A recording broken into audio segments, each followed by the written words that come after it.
Irmãos, nós vamos dar continuidade nas mensagens que nós temos transmitido aos domingos a respeito do livro de Jonas e da pessoa de Jonas. Jonas, o nome Jonas quer dizer pomba. Talvez o pai e a mãe dele fossem pessoas muito tranquilas ou desejassem que o seu filho viesse a ser manso, né, e humilde como uma pomba. E os pais então colocaram o nome em Jonas assim, e aprove também a Deus o escolher para ser profeta. Logicamente, a mensagem, o chamado, ele é feito através, naquela época, naquele tempo, através de um contato que Deus tinha com a pessoa. E Jonas foi escolhido pelo Senhor, e nós não sabemos outros casos em que Jonas ele veio a ser usado por Deus para levar outro tipo de mensagem a outros povos ou outras pessoas também. Nós sabemos que ele é um profeta de Deus e especificamente ele teve um chamado do Senhor, um chamado específico, e quando ele recebeu esse chamado do Senhor para que ele fosse anunciar a palavra que Deus haveria de lhe dar, nós sabemos que ele nem quis nem saber, ele não tinha recebido ainda a mensagem de Deus. Deus apenas o chamou e Deus disse para ele: eu quero que você vá lá na cidade de Nínive, né, e proclame e anuncie contra ela. Mas Jonas não tinha recebido a mensagem em si, ele recebeu um chamado e uma determinação. E sabemos, irmãos, que ele não cumpriu com aquilo que Deus disse, não cumpriu. Assim, é muito difícil nós colocarmos a operação de Deus. Deus ele tem presciência, ele sabe das coisas, nada o pega desprevenido. Quando se acha que alguma coisa irá pegar desprevenido, ele já tem algo preparado sobre aquilo, preparado para aquilo. Por exemplo, a Bíblia fala que Jesus Cristo, ele é o Cordeiro de Deus morto antes da fundação do mundo. Então, Deus já tinha algo preparado, porque não existe nenhum tipo de futuro para Deus. Tudo é um eterno presente, é um aqui, é um agora. Então, através da sua presciência, ele sabe tudo que vai acontecer. E é por isso que nós temos nas revelações da palavra de Deus as coisas que vão acontecer, porque ele inspirou que os homens escrevessem o que haveria de suceder para trazer conhecimento especificamente à sua igreja e para as demais pessoas que procurassem então buscar em Deus um conhecimento a respeito do porvir. Então Deus, ele sabe tudo, ele conhece tudo, e ele sabe tudo, ele conhece tudo. Então, na sua presciência, quando o homem foi criado por Deus e o homem pecou, Jesus Cristo já tinha sido preparado por Deus antes da criação do homem, porque na sua presciência ele sabia que haveria de acontecer aquilo com o homem. Ele não criou o homem para que tal acontecesse, mas aquilo que aconteceu não pegou Deus de braços cruzados, não pegou Deus dormindo, não pegou Deus desprevenido. Ele sabia, e ele já tinha preparado também a solução para aquela situação. Já tinha preparado a solução. Muito embora para nós, o que Deus preparou aparentemente demorou-se e demora-se para haver o cumprimento, para Deus não. Para Deus 1000 anos é como um dia e um dia é como 1000 anos. Tudo com 1000 anos. Então, quando Deus envia Jonas para lá, para Nínive, Jonas também queria fazer algo no coração dele e na vida dele. Por quê? Porque muito embora o nome dele quer dizer pomba, e pomba a gente sabe que tem um significado de paz, de tranquilidade, de humildade, ninguém sabe o que há no coração de uma pessoa aparentemente mansa. Ninguém sabe o que está no coração de uma pessoa dessa. Mas isso também, Deus tem conhecimento. E muitas vezes Deus ordena que alguém faça alguma coisa para que Ele possa trabalhar o coração daquela pessoa naquilo que ela vai fazer. Haverá um conflito. Por exemplo, existem muitas pessoas que elas são tímidas demais. Tímidas demais. E você sabe que para ser um anunciador do Evangelho, um pregador do Evangelho, há necessidade da pessoa enfrentar as demais pessoas, se colocar diante delas, anunciar o Evangelho a elas. E muitas dessas pessoas que são tímidas demais, elas são escolhidas pelo Senhor. E o que o Senhor vai fazer? O Senhor vai fazer algo através dela, mas o Senhor também, quando estiver fazendo algo através dela, o Senhor vai fazer algo na vida dela, vai arrancar do coração dela, no ela enfrentar aquela situação, vai arrancar a timidez, vai arrancar o medo, vai tirar, né? Por isso que diz assim, que quem se esconde nunca vence, que se você quiser vencer, você tem que enfrentar as situações, você tem que, como diz, pôr a cara para bater, né? Para apanhar. Então, mostrar a cara. E assim, Jonas tinha algo no interior dele, irmãos.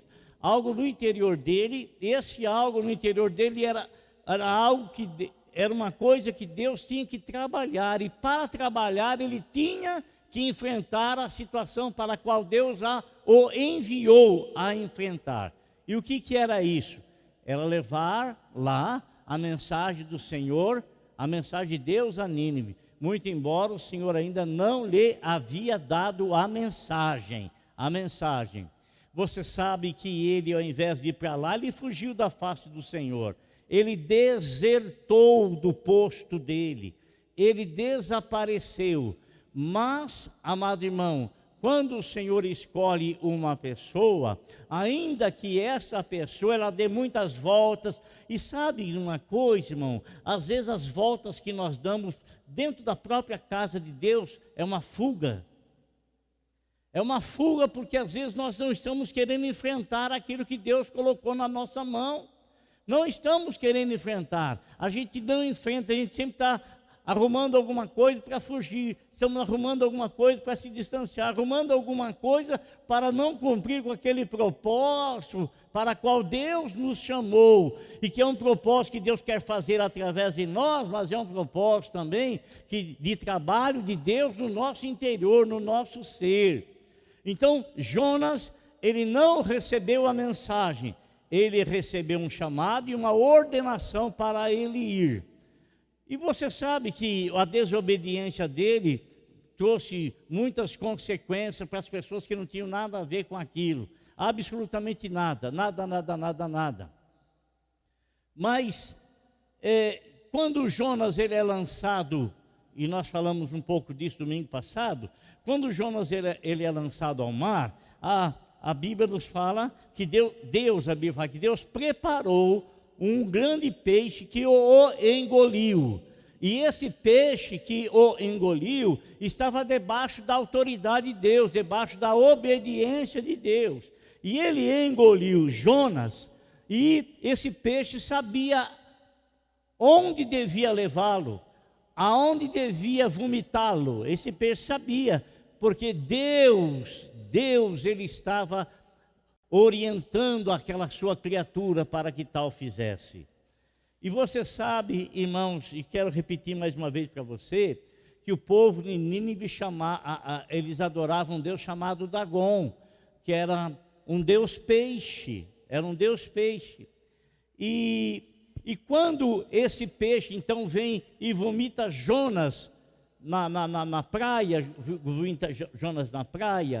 né? A Bíblia nos fala assim, que aí Deus deu uma mensagem para Jonas. Aí que Deus deu uma mensagem para Jonas.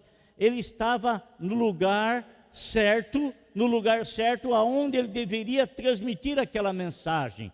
Deus não deu aquela mensagem para ele antes, para que ele não a viesse falando para as pessoas que não tinham nada a ver.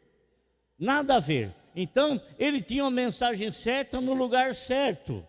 E ao peixe vomitar Jonas ali, eu quero ler aqui com você no capítulo de número 2, capítulo número 3, melhor dizendo, diz assim: a palavra do Senhor veio a Jonas pela segunda vez,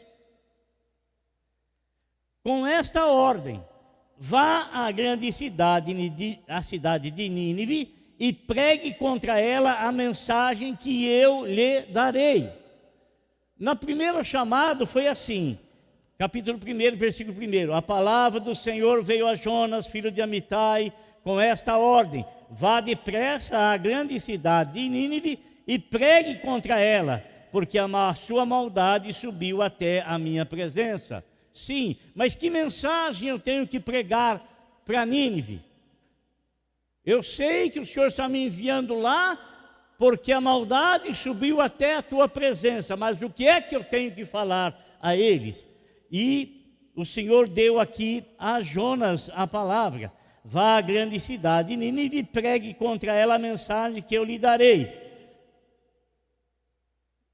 Quando o peixe vomita Jonas, irmão, não tem como Jonas fugir, não tem, ele tinha que enfrentar aquela situação. E você sabe, meus irmãos, que existem muitas situações que nós não queremos enfrentar. Existem muitas situações que nós desejamos nos esconder. Existem muitas situações que a gente não quer, não tem cara, né? E a gente, assim, às vezes, a gente expõe algo que é nosso, que está dentro de nós, e que muitas vezes está nos atrapalhando, e que Deus quer eliminar, mas a gente se recusa. E o recusar quer dizer tomar uma decisão para o não enfrentamento. Tomar uma decisão para o não enfrentamento. Então, a gente nunca consegue ter vitória sobre aquilo que nos atrapalha tanto, porque a gente sempre quer estar escondido, afastado. E a Bíblia nos diz aqui que quando Jonas foi vomitado, e logicamente foi vomitado numa praia, e com certeza havia pessoas ali, pescadores, moradores ribeirinhos e outras pessoas tanto que moravam ali, né? E que viram aquilo, viram o peixe vir e vomitar Jonas.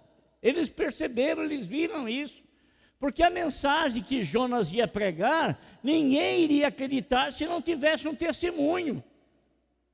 Ora, qual é o testemunho que nós temos de que Jesus ressuscitou? Quem é que é testemunha da ressurreição de Cristo? A igreja e o Espírito Santo. Nós e o Espírito Santo. Nós somos testemunha disso. E por que nós somos testemunhas? Pelas experiências que nós estamos tendo com Deus.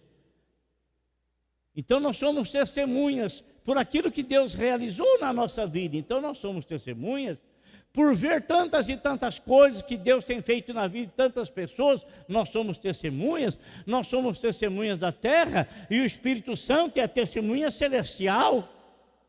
Então o Espírito Santo na igreja, porque a Bíblia fala o quê? Que diante de 2 ou 3 testemunhas será esclarecido, será autenticado, será tido como verdade aquilo que é dito. Então nós pregamos o quê? A salvação em Cristo.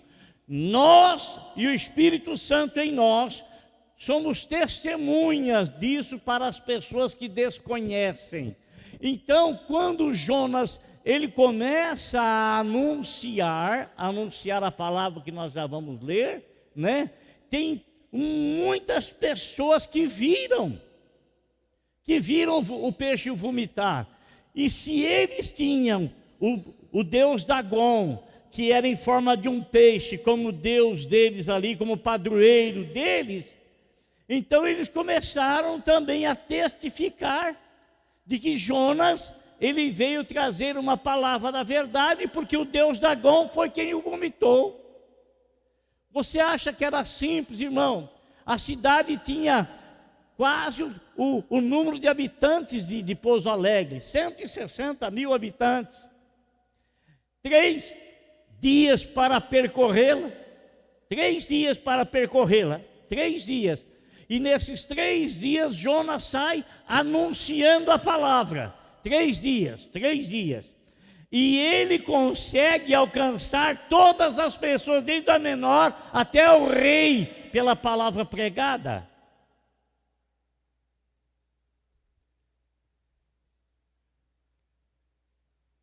Jonas obedeceu a palavra do Senhor e foi para Nínive.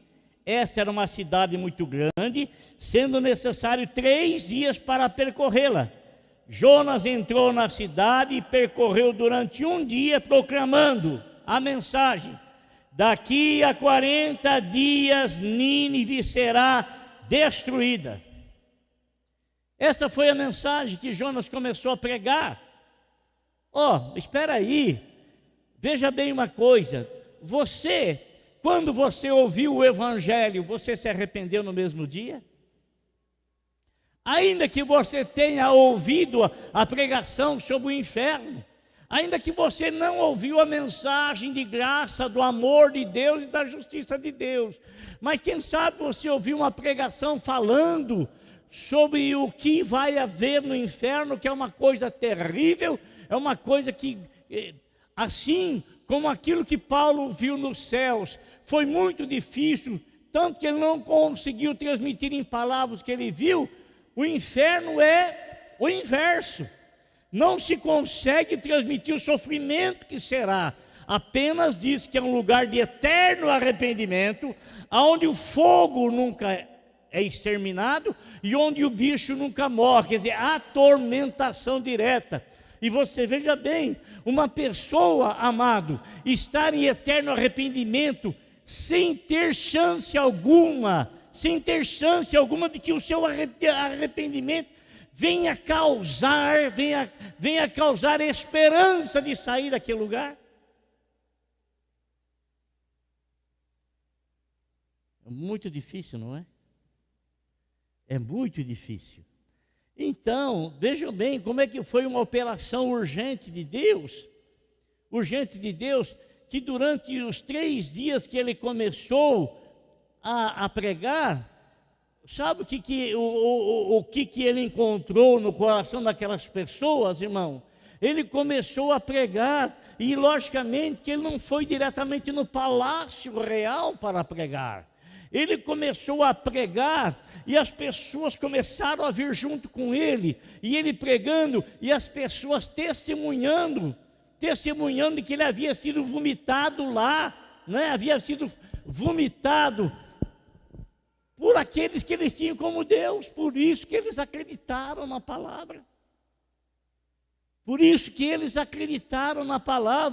E a Bíblia nos fala que o que aconteceu no no versículo de número 5 diz assim, final do versículo 4, a mensagem: daqui a 40 dias Nínive será destruída. 40 dias Nínive será destruída. Guarde uma coisa que eu vou falar para você.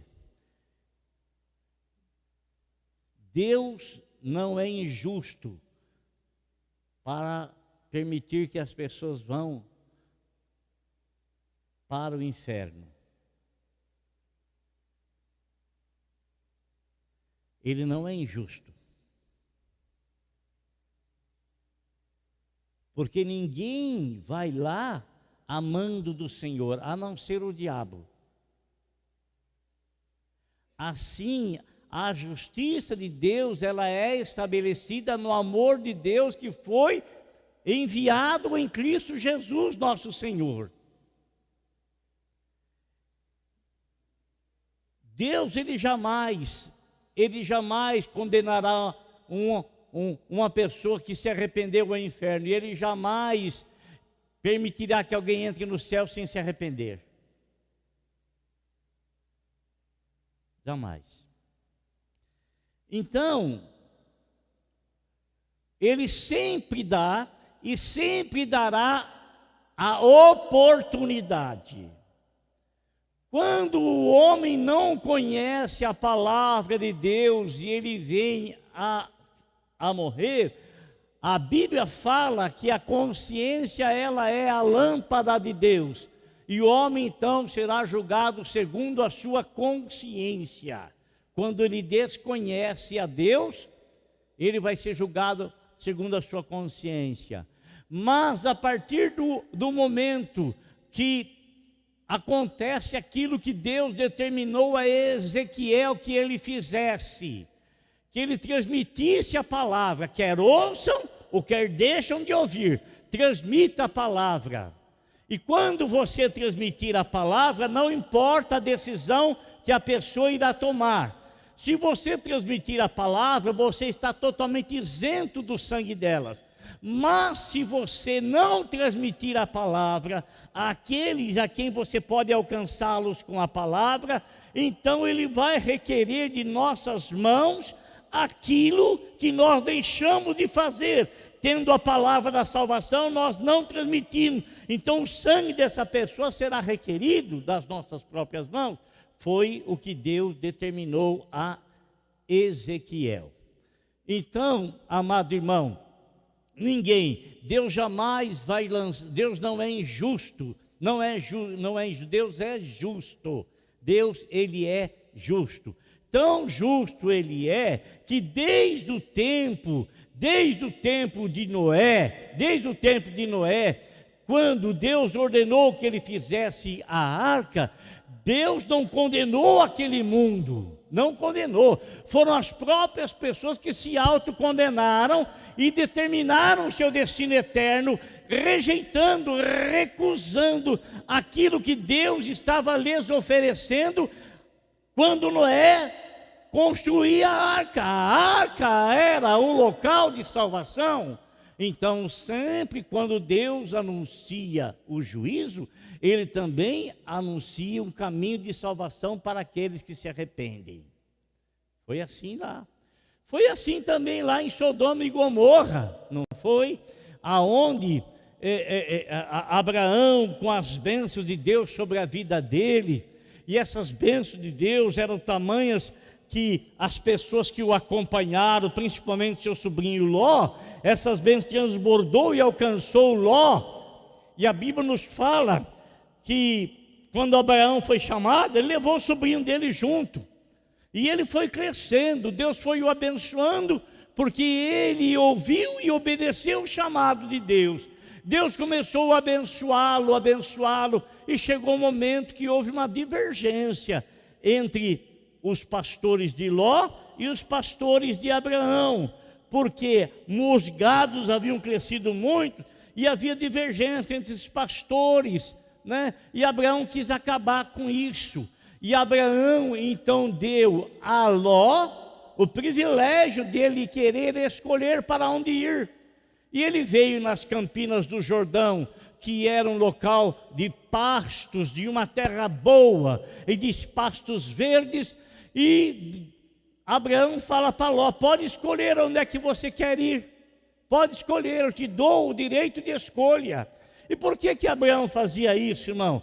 Porque a bênção de Deus não havia sido determinada sobre Ló, a bênção de Deus havia sido determinada sobre Abraão, e através de Abraão haveria de alcançar todas as famílias da terra. Ora, seria injusto se alcançasse todas as famílias da terra e não alcançasse a própria família de Abraão ali estabelecida, e o sobrinho que estava com ele, que fazia parte da família? Fazia parte da família. Então Abraão deu a oportunidade, Ló, pode escolher para onde você quer, pode escolher. E você sabe que Ló escolheu, ele foi lá para as campinas do Jordão, ele foi habitar lá na cidade de Sodoma, lá, aquela cercania lá, foi para lá. e ele estava lá, e ele tinha uma orientação clara, ele tinha, irmão, uma visão clara a respeito da família, uma visão clara a respeito da família. Por quê? Porque ele via o seu tio Abraão junto com a sua tia Sara, né? E ele vai para lá, e quando ele está lá, aquela cidade toda era tomada pela promiscuidade, cidade toda, promíscua, toda a cidade, mas Deus colocou uma luz lá, e essa luz era Ló, era a luz. Ló não era praticante do homossexualismo, não era. Então, quando todos os demais eram, e no coração deles, meus irmãos, já não havia mais lugar algum de arrependimento, não havia mais, o coração deles estava endurecido, mas Ló estava ali como um luzeiro, olha, eu sou diferente, eu vivo diferente, ele não apregoava isso, mas as pessoas viam que ele vivia de modo diferente com sua família, vivia de modo diferente ali, naquele lugar. E o que acontece? Acontece quando Deus manda os anjos lá, né? Os próprios homens da cidade, esses anjos eram uma manifestação, né? E eles chegaram lá, os homens viram, os homens queriam invadir a casa de Ló para ter relação sexual com os anjos. Aí, sai daqui, Ló. Pega a sua família e sai daqui. E ele, então, destruiu a cidade. Até hoje, nem grama nasce naquele local. Nada. Então, irmão, sempre Deus vai oferecer. Ora, se naquela época, naquele tempo, Deus suportava as coisas até o extremo, até não houver mais lugar para arrependimento. Hoje na graça de Deus, Deus suporta muito mais. Ele tem suportado muito mais, ele suporta muito mais, mas isso não vai se afastar da justiça dele. Não vai se afastar. Deus, ele é justo. Ninguém ouve o Evangelho à toa. O Evangelho não é pregado à toa. O próprio Senhor Jesus Cristo, ele disse que ele não está para julgar ninguém, mas as pessoas que recusarem aceitar o Evangelho, elas já estão julgadas pela própria palavra que eles estão rejeitando, porque se não há nenhum outro caminho de salvação, a não ser através do Evangelho, eu não me envergonho do Evangelho, porque o Evangelho é o poder de Deus para a salvação de todo aquele que crê. Eu não me envergonho do Evangelho, né? Como disse o apóstolo São Paulo, não me envergonho, porque o Evangelho é o poder, é a salvação, né? Para todo aquele que crê. Então, se eu não creio, se eu não aceito no Evangelho que pode me dar a salvação, Deus vai ter que me pegar na marra e me enfiar no céu. Ele não vai me enfiar na marra no céu, nem vai mandar também eu na marra para o inferno. Eu decido o meu destino eterno através daquilo que o Senhor me apresenta. Eu decido o meu destino eterno através daquilo que o Senhor me apresenta. Ah, mas você pode dizer assim, mas a Bíblia fala que muitos são chamados e poucos escolhidos. Irmão, esse versículo não tem nada a ver com a igreja, né? Não tem nada a ver. Todas as pessoas são chamadas quando elas ouvem o Evangelho. Por isso que Jesus disse: pregue o Evangelho a toda criatura, a todo mundo. A decisão é pessoal, a decisão é individual, é pessoal. Eu estava falando hoje de manhã, irmãos, que tem muitas pessoas que quando você ouve o Evangelho, quando você prega o Evangelho, elas ficam irritadíssimas. Elas ficam irritadas demais. elas detestam, elas odeiam, elas não querem, não desejam ouvir. Mas quando isso acontece é porque elas estão tendo uma reação através daquilo que estão ouvindo. Está acontecendo uma reação.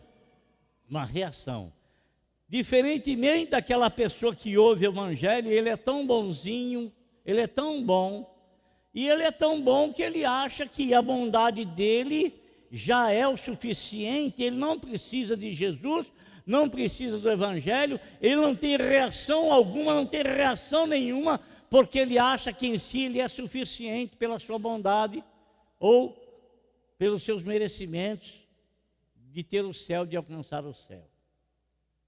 Por engano. Existem pessoas boníssimas nesse mundo, mas isso não lhes dá o direito de ter a salvação. Porque se assim fosse, Jesus não precisava vir ao mundo. Era todo mundo se tornar uma pessoa boa.